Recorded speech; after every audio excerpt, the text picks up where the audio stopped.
hindi na raw po pwede. Kahit makiusap pa po si Ate Maylin, hindi na po siya tatanggapin.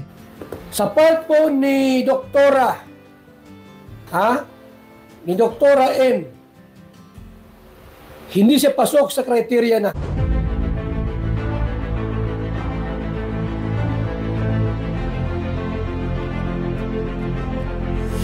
Ayun! What's up guys? Muli, welcome to my YouTube channel. Ito po si Kuya Julay, ang inyong katugang, ang inyong kalingap, na muling bumabati po sa inyo ng magandang araw, magandang tanghali, magandang gabi, saang panig man po tayo ng mundo naroroon. At sa araw na ito, meron po tayong panibagong vlog. Pag-usapan po natin yung ilan po sa mga binanggit ni Kuya Bal Santos Matubang.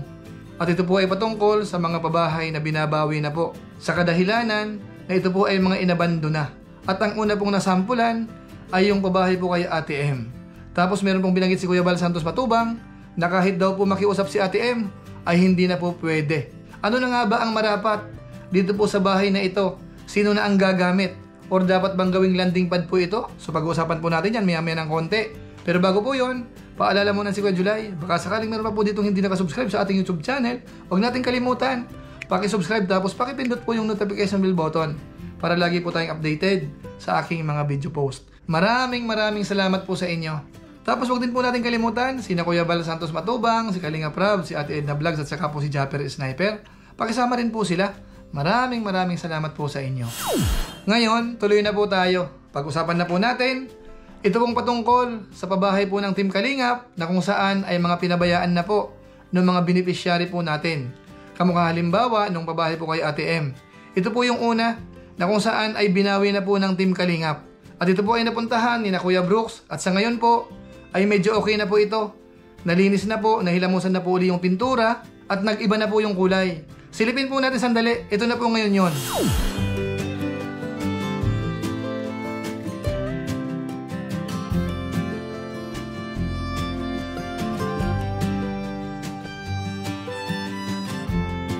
So ayun po mga kababayan, ang laki po kaagad ng ipinagbago. Dahil yung nakaraan nakita natin na talagang ang dumi na po nung dingding. Tapos maraming damo doon sa paligid. Tapos talagang halatang pinabayaan po talaga. At unti-unti na pong nasisira. Buti na nga lang po sa ngayon, naiaayos na po yan. Ngayon, meron lang po tayong liliwanagin. Dahil po doon sa live ni Kuya Bal Santos Matubang kanina o kaya kahapon, sabi niya, wala pong binabawi ang Team Kalingap na mga pabahay. Dahil sa ngayon, alam naman po natin na halos malapit na mag 180 pabahay ang Team Kalingap po. At maliwanag, sinasabi ni Kuya Bal Santos Matubang, hindi po niya binabawi ang mga pabahay na yan. So wala kaming binawing bahay. Huwag niyong isipin po na kami po ay nang babawi ng bahay. Wala kaming pinaalis, wala kaming pinalayas. Kami po ay wala kaming pinapaalis na tao sa pabahay natin. Maliban na lang po kung iaabandona o kaya pababayaan. Kasama po sa amin pong kontrata, kapag ang bahay po ay pinabayaan, inabandona, kami po ay may karapatan na muling balikan at kunin yung bahay. Walang sino na pwedeng kumuha sa bahay kundi ang Team Kalingap. Ano po? Wala kaming pinaalis, wala kaming pinalayas o binawian ng buhay. Subalit kapag ang bahay nyo po, ang bahay po na mula sa Team Kalingap, binigay sa inyo, pinabayaan ninyo, inabandona, kami po ang unang makialam. Hindi po ang barangay o ang sinuman. Ang Team Kalingap mismo ang unang babawi niyan. Kukuha niyan mula sa inyo. Ito na nga po ang nangyari dito po sa case ni Ate Maylin na kung saan na nagkaroon po ng problema, iniwanan po yung bahay, tapos nagkaroon po siya ng ibang sponsor, tapos kung saan na po siya napunta. At sa ngayon nga po, bumalik din po sa bandang Dait, pero nangungupahan na lang po sila. Hindi po sila bumalik dito po sa bahay nila. Ngayon ang tanong, kung sakasakali po ba na si Ate Maylin ay makikiusap kay Kuya Bal Santos Matubang, kaaawaan po kaya sa ni Kuya Bal o hindi na? Ito po, pakinggan po natin yung binanggit po ni Kuya Bal.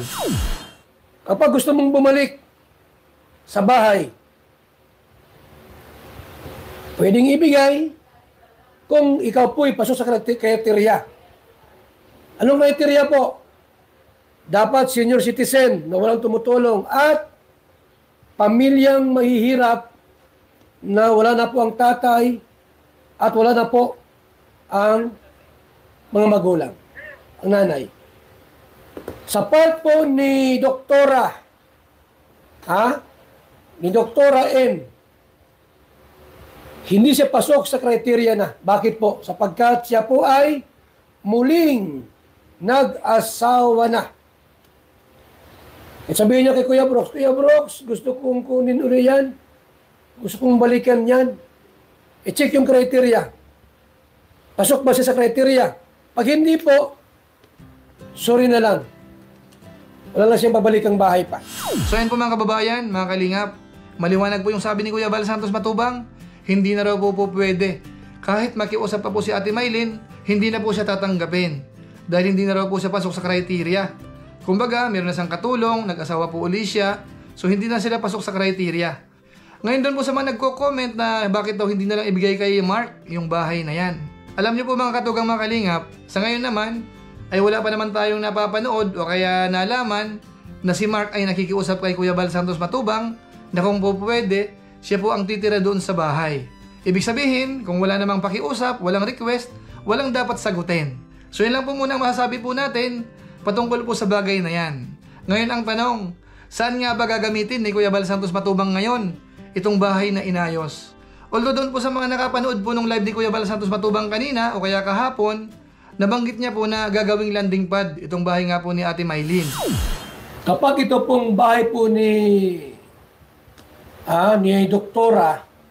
Doktora po ay maging landing pad, ay marami diyang pwedeng matulungan at may scout natin. So, dyan po, mga kaibigan, ang ating po diyang talagang ambasador ay si Joners TV. GM Rivera Vlogs. Ang kanya ngayong YouTube channel. Joners TV po ang nakatalaga dyan na maging ambasador ng ating pong Kalingap Landing Pad. Third Kalingap Landing Pad. Lalabas, ito na po yung pangatlong landing pad ng Team Kalingap. Kaso nga lang siyempre, hindi pa naman po natin sigurado yan. Hintayin po natin na matapos po talaga yung pag-aayos ng bahay. Tapos kapag meron na pong mga tao doon, mga lingap partners na doon mag-i-scout, masasabi po natin na landing pad na nga po yung bahay po ni Ate Maylin. Pero hanggat wala po tayong nakikita, hindi po muna natin sasabihin na landing pad na po yung bahay ni Ate Maylin. Basta po sa ngayon, ang maliwanag, hindi na po pwedeng tanggapin si Ate Maylin dito po sa kanyang bahay. Bagamat tayo po, katulad po ng mga kino-comment po ng ating mga viewers, na talagang okay lang daw po yung ginawa ni Kuya Bal dito po sa pabahay kay Ate Maylin. Na wag nang tanggapin dahil uulit-ulit lang daw po yan kahit mangako pa raw po si Ate M. Yun naman po ay mga opinion o kaya mga comment ng karamihang mga viewers. At syempre, irerespeto rin po natin dahil opinion po nila yon. Ngayon ang tanong, kung sakasakaling hindi matuloy na gawing landing pad itong pabahay na ito, ano kaya ang gagawin ni Kuya Bal dito mga katugang mga kalingap? Siguro po, i-comment nyo po para tingnan po natin yung opinion po ng ating mga viewers. Ano nga ba ang marapat para hindi po masayang itong bahay po ni Ate Maylin? Na kung saan nung araw, maganda po ito. Malaki po yung ginastos at saka po malaki po ito. Kaya titingnan po natin sa mga comment po ninyo kung ano po ang inyong suggestion. Bagamat nung nakaraan, meron po kaming ilang nabasa at sinasuggest na bakit daw hindi nang ibigay doon po sa nanay ni Ate Maylin. Alam niyo po mga katugang mga kalingap, yan po ay magdidepende kay Kuya Bal Santos Matubang. At hindi po natin alam kung yung nanay ni Ate Maylin ay interesado rin po dito. Kung sakasakaling interesado, magpaalam po siya kay Kuya Bal Santos Matubang. At magdidepende po yan kung papayagan o hindi. Yung mga ganyang option, hintayin po natin yung masasabi po ni Kuya Bal Santos Matubang. Marapat po bang ibigay sa iba itong pabahay na ito? So abangan po natin yan sa channel po ni Kuya Bal Santos Matubang. Siguro yung topic natin, hanggang dito lang po muna tayo. Basta isa lang po ang maliwanag, hindi na po pwedeng tanggapin uli si Ate Maylin, sabi po ni Kuya Bal Santos Matubang, dahil hindi na po siya pasok sa kriteria. Iyon po ang maliwanag. Tapos doon po sa tanong, sino ang gagamit nito?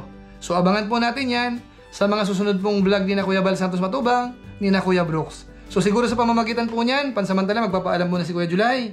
Pero syempre, hindi po mawawala yung ating pagpapasalamat sa ating mga viewers, yung mga sumusuporta po sa ating YouTube channel. Dahil kahit papano po, medyo gumaganda-ganda na po ng konti yung ating mga views sa YouTube at saka po sa Facebook. Kaya patuloy nyo po sanang suportahan ang ating YouTube channel at ganoon na rin po yung ating Facebook page, yung July Paunil 2.0. At huwag po natin kalimutang i-like dahil yung like po natin sa Facebook ay kukonti. Malayo po dun sa bilang ng followers po natin. Dahil sa ngayon ay nasa 80,000 na po tayo. Kaya maraming salamat po sa inyo, sa mga viewers po na hindi nagsasawang manood, masipag mag-share ng ating mga vlog, nagla-like at saka po hindi nag-skip ng ads. Maraming salamat po sa inyo. Tapos maraming salamat din po sa aking mga kasamaan sa co-os, Kalingap OFW Organic Sponsors, dahil sa patuloy po ninyong pagsuporta po sa mga pabahay program ni na Kuya Val Santos Matubang at saka po ni Kalingap Rab. Yung fund po natin sa ngayong buwan po ng Mars, ilalaan po muna natin kay Kuya Val Santos Matubang. Dahil dun sa kanyang project sa Gumaka, yung pabahay po kay Lola Amor, wala pong budget. So ilan po muna natin para makatulong po tayo. Dahil alam naman po natin sa ngayon, ang revenue po ni Kuya Val Santos Matubang ay masyadong maliit. Ngayon para hindi po matigil yung pabahay program, tulungan po natin. Kaya maraming salamat po sa aking mga samahan sa co-os, Kalingap OFW Organic Sponsors. Tapos shoutout din po sa mga sumusunod.